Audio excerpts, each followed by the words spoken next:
आप तब हंसिए जब वो अपनी गलती किया हो तब। अगर प्रकृति ने उसे वैसे बना के दिया है तो कभी उस पर नहीं हंसना चाहिए, क्योंकि प्रकृति किसी के साथ कर सकता है खिलवाड़। तो आप लोग जो हंस दे रहे हैं ये आपकी गलती नहीं है, जिस परवरिश समाज ही हंस देता है उन लोग के ऊपर। कोई नौकरी नहीं देगा उन लोगों को, अपने यहाँ कोई नौकरी देता है?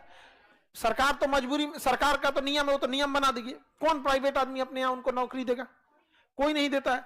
बिजनेस करने जाइएगा दुकान पे तो लोग मजाक बना के रख देंगे उनको। मजबूरी में उन लोग भूखे तो मरेगा नहीं, इसलिए वो लोग समाज में लड़ना सीख गए। अब वो ट्रेन में जाके पैसे मांगते हैं, और अगर बदतमीजी करिएगा, नहीं दीजिएगा, 3-4 तमाचा दे देंगे आपको। कहेंगे ये तो नौकरी करने नहीं दिया, बिजनेस किए तो खिलवाड़ बना दिया यहाँ पे, अब आओ यहाँ पे। या किसी के यहाँ बच्चा चाहता है, जन्म लेता है, तो आते हैं लोग, खुशी से लोग दान देते हैं यहाँ पर। उनका जीवन कितना टफ हो गया कि नहीं हो गया? यहाँ पे भारत सरकार को ऐसे ही लोगों को पकड़ के 100-200 का ग्रुप बना के एक पूरी फौज बनानी चाहिए। और जो पुरुष दहेज ले बियाह करने, नियम बना दो कि 1 महीना इसके घर के सामने डेरा डाल के सरापे सब बोले, सब बकलवा दहेज लिया रे, अरे हम लोग से मांग लेता, हम लोग कमा के खिया देते, अरे करम फोरवा तोरा पास पैसा नहीं है रे, नहीं समझ में आया? 1 महीना में नाश देगा सब आदमी, दहेज का सामान वापस देगा, जबले वापस ना दे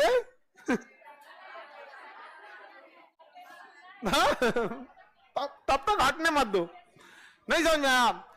वो समाज में बदलाव ला देंगे लोग, यहाँ पे किसी से नहीं डरते हैं, पुलिस भाग जाती है उन लोग से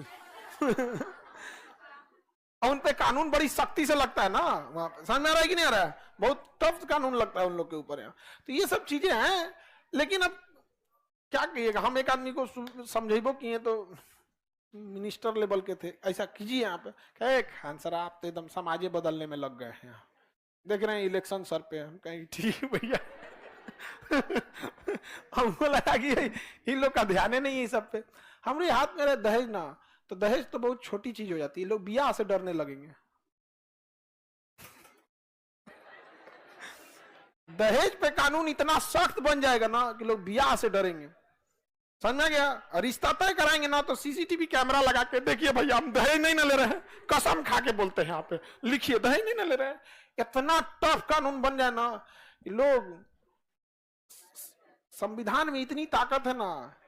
तनी आप सुने होंगे कोई नेता को कुछ बोल दिया होगा, हमारा प्रधानमंत्री ऐसा, राष्ट्रपति, किसी की हिम्मत है जो सुप्रीम कोर्ट के जज को बोले?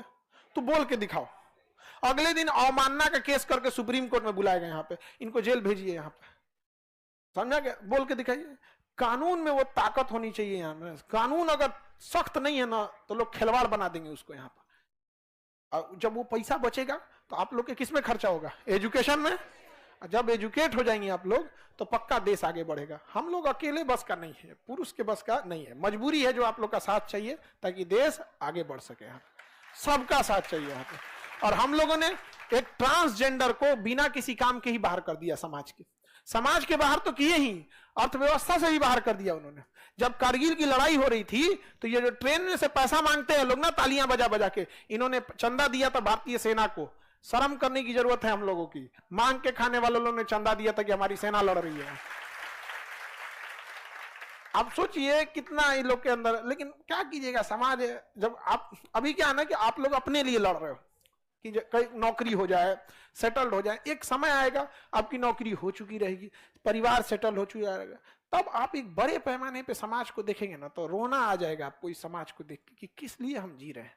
जानवर और हम में बस फर्क ये है कि वो दो टाइम मांग के खाने रखते हैं, हम लोग बैकअप में रखे हुए हैं। बहुत ज्यादा का डिफरेंस है जो अभी भी समाज में उतना नहीं देखने को।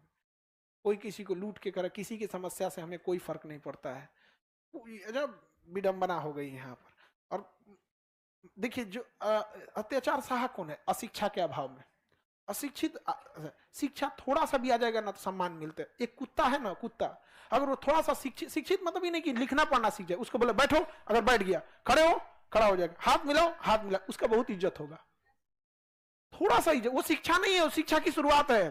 पहली शिक्षा यही तो होती है, दादा कहो, पापा कहो, मम्मी बोलो, प्रणाम कहो, पैर छुओ। छोटे बच्चों को यही नहीं सिखाया जाता। थोड़ा सा एक जानवर में भी अगर ये आ जाता है ना, तो चाहे वो भले सड़क छाप कुत्ता है, लेकिन लोग उसको रखेंगे, यार ये बहुत अच्छा। हमारा ये जो कुत्ता है सड़क छाप है, सड़क है एकदम यहाँ पे है, लेकिन ठीक से रहता है एकदम, मतलब बाकी लोगों से जैसा भी रहे हमसे ठीक से रहता है। तो जब वो छोटा था ना, एकदम छोटा था, तो उसको तौलिया में लपेट के, ठंडी का दिन रहता था, हीटर, हम कभी हीटर उटर में नहीं सोते, क्योंकि हमको मेरा मानना है कि नेचर हमें जो फल देता है खाने के लिए, वो हमारे लिए एक बहुत है। जिस सीजन में जो फल है, जिस सीजन में जो सब्जी है, और जिस सीजन का मौसम है, उसे हमें हल्का सा झेलना चाहिए। गर्मी में पसीना ना आए, एसी लगा के रह जाएंगे, धीरे धीरे इम्यून सिस्टम गड़बड़ा जाएगा। उसके लिए हम हीटर लाए थे, उसे जरा उसमें सुलाए थे, वो पहला दाग लिया जाके अपने को उसी में जाके जला लिया अपने आप को। तो सोचिए शिक्षा का कितना पावर है। आप सोच रहे हैं सर्कस में उन्हीं जानवरों को रखा जाता है जो हल्के से शिक्षित हो जाते हैं, और जो दूर रहा, देखिएगा महिलाएं शिक्षा से रोका गया, पिछड़ी जाति के लोग, दलित समाज, आदिवासी समाज के लोगों को पढ़ने नहीं दिया गया, पीछे रह गए कि नहीं रह गए महिलाएं।